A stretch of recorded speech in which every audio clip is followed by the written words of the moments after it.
We speak all this time on kirtan sambandha, that is chanting with an inner sense of connection. We have heard about 3 steps. First, you come to yourself. I'm an eternal servant. And then you think of Krishna, whose name you chant. And finally, you try to express the sense of being separated by now chanting his names. Please, you say, please again engage me in your service. Okay, this is the kirtan relation. But for a relationship, there are 2 people, not one. One person cannot have a I mean, you know what I want to say. You need 2 for a relationship. How does Krishna feel?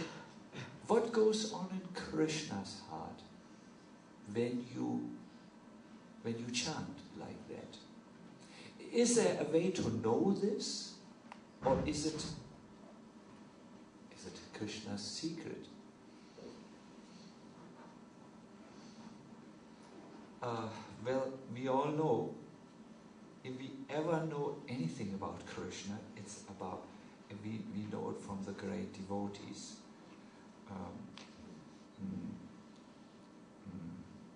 Srila Vishwanath Chakravarti Thakur has written about this, what Krishna feels. He says,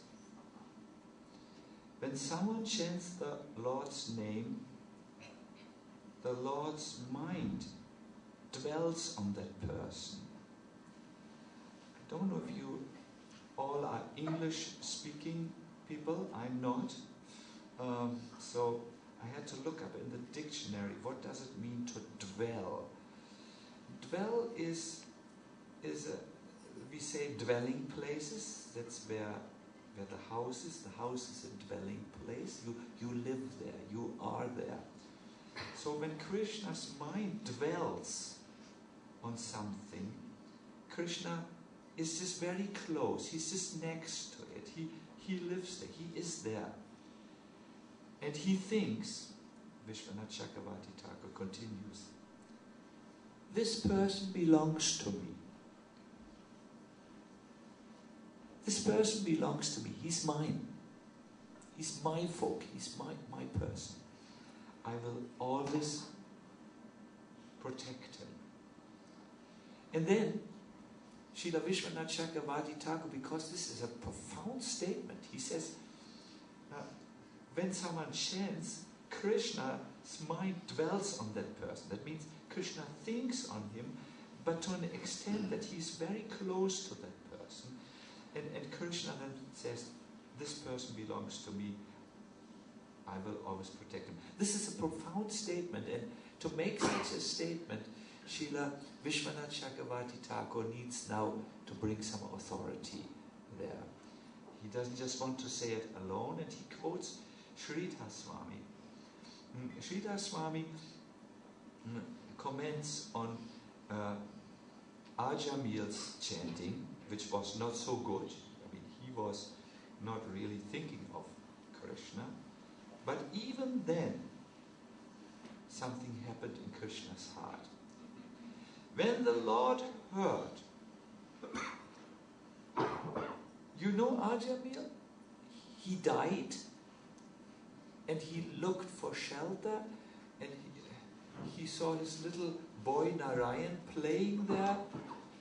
He was a little small, and he did not really understand what was going on.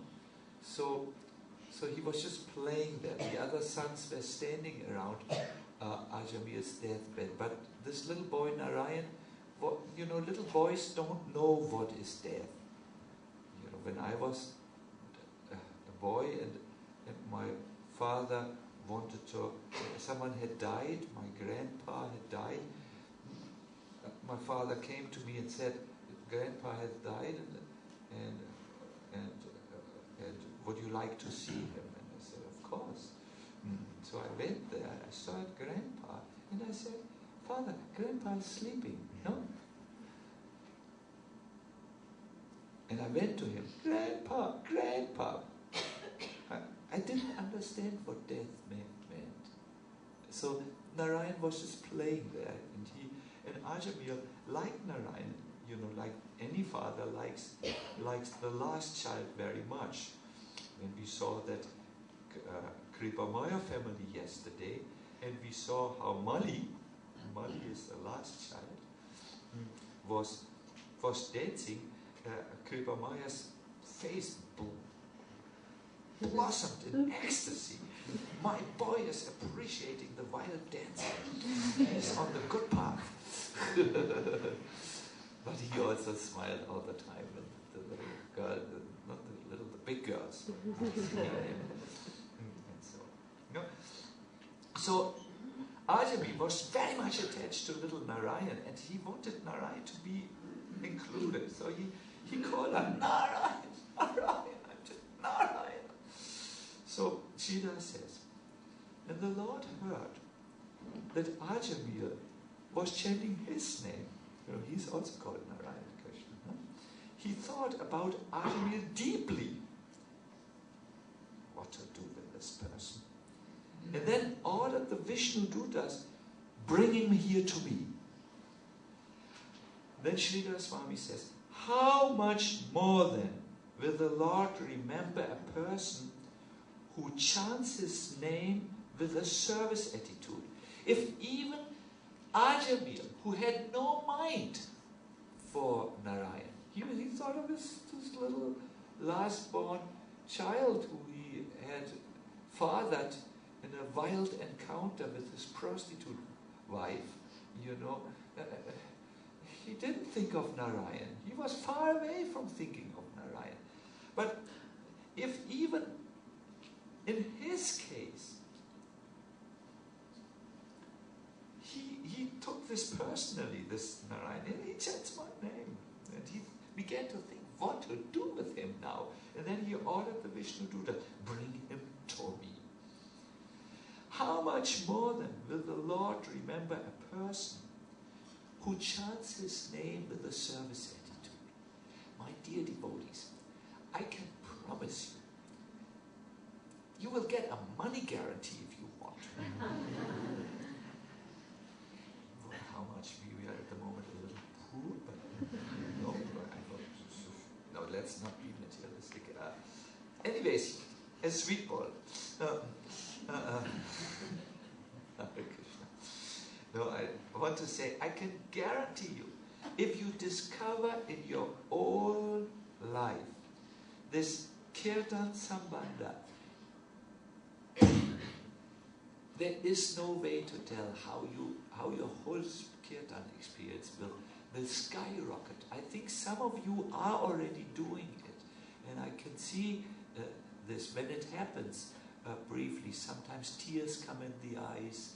I've seen sometimes tears, or a very broad smile which goes beyond the ears and connects with the back some way. Your whole life will change. And something else. Everyone who will hear such kirtan, he will think, wow! I saw this in this crazy Bhakti Fest. I'm saying crazy because it was in California, and California, at least for a German mind, is extraordinary. You know, what was going on under the name of yoga, and every yogi was on code to be a little bit more ecstatic in his yoga practice, or drugs, in other words, not every, but many, you know, and so on. And at the concluding evening, there was kirtan on the Bhakti Fest, on the main stage, and 9 devotees were sitting in the first row and leading the kirtan. There was Radhadesh Maharaj, there was Gauravani, there was Janavi, there was this devotee and that devotee. Radhadesh Maharaj came afterwards to me and said, do you see this? In one year before, we were thinking, oh, these Hare Krishnas, they are in their own category. We don't feel anything in their kirtan. It's just, you know. And now we are the leaders of the yoga movement, because people can see. This is, they cannot see, but they can feel. There is a difference in connected kirtan and disconnected kirtan. They can feel that. Because when there is a connection, feelings develop, and it comes over.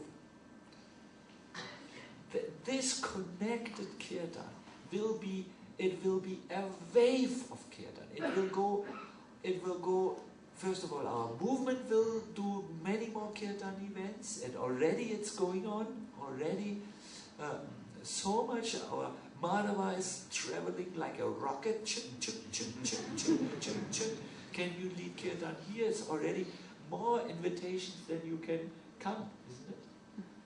More invitation, and others are kirtaning, and now the yoga scene comes and invites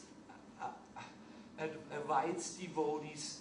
Big programs are happening just because devotees are now serious. We should do kirtan, and if this connected kirtan, if they come to the stage of connected kirtan, there is we do not know what will happen. I will now invite a famous kirtan singer, an Adi Kirtaniya, to speak, but because he's very, very special, he asked us if we can do a video on his work. It's George Harrison. At the end, when Prabhupada was on his deathbed in Mayapur, he took a ring from his finger from his finger. He took a ring, just, you know, he was only 1 day, 2 days before his departure. He took that ring from the finger and he gave it to Mukunda or someone who was nearby. I don't know. It eventually reached Mukunda, who gave it. And he said, give this ring to George Harrison. It is for him. he has helped me so much in spreading Krishna consciousness. He has helped me so much. Take this ring and give it to my George. And we will hear now a little bit about George Harrison. Maybe we can switch of the light. Before it, then it would turn out much better than you would expect. And I used to, the same feeling with, I became quite friendly at one point with Swami Bhaktivedanta, who formed the Krishna temple.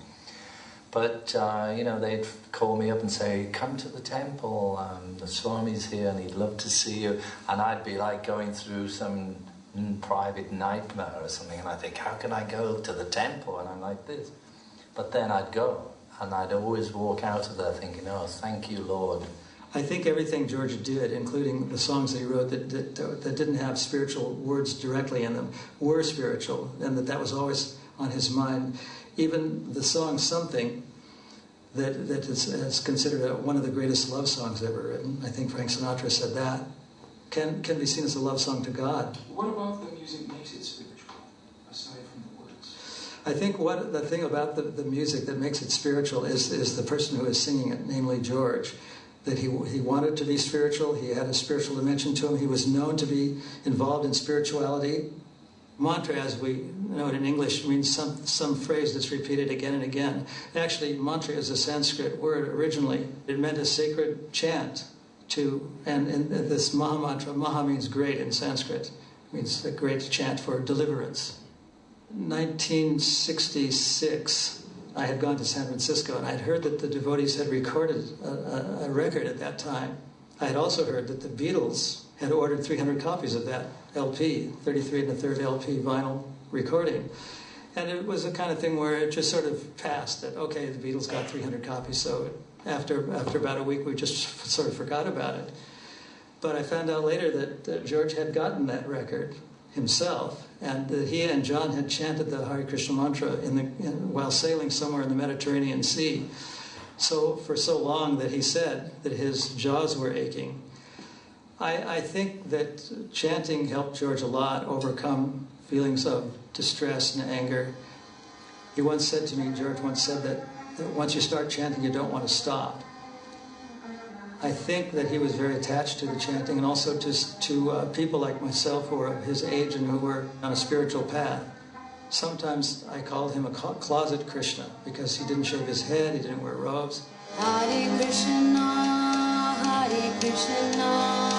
Krishna Krishna, Hare Hare, Hare Rama,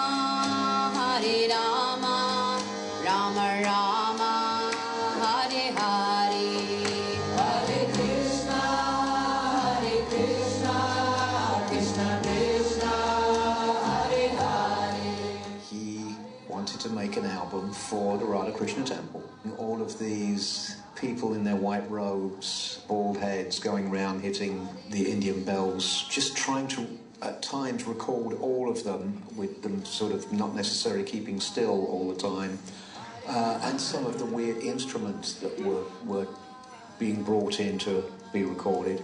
It was absolutely fascinating. Hare Krishna, Krishna Krishna, Hare Hare, Hare Rama,